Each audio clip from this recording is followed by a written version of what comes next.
faut accepter cette idée qu'il y a des médecines sur Terre, on n'y peut rien, on n'est pas les seuls, il n'y a pas que des blancs sur Terre.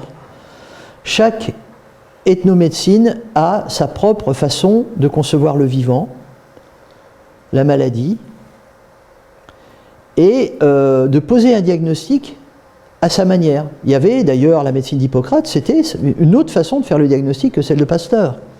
Il y avait la théorie des humeurs, et on continue de parler de mélancolie ou d'atrabile un peu moins, mais vous voyez, on a gardé quelques termes. Je suis de mauvaise humeur. D'ailleurs, à l'époque, le corps et l'esprit marchaient ensemble. Les Tibétains posent un diagnostic façon médecine tibétaine.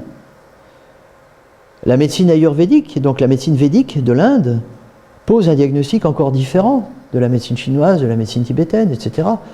Bon, il y a beaucoup de médecines par contre pour l'Asie, je ne sais pas, vietnamienne, coréenne, tout ça, japonaise, qui sont en fait des dérivés de la médecine chinoise.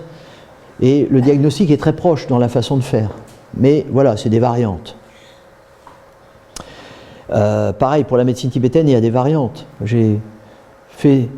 On a pris le pouls, on s'est amusé à prendre le pouls avec le médecin du roi du Mustang qui était venu faire une conférence. Mustang, c'est une petite région dans l'Himalaya.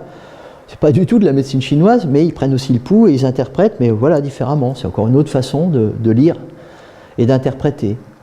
C'est pas les mêmes livres, mais c'est toujours de la médecine. Donc il ne faut pas avoir la même, je dirais, le même ethnocentrisme en médecine chinoise que peut l'avoir la médecine occidentale. Non, il y a différentes façons d'aborder le vivant.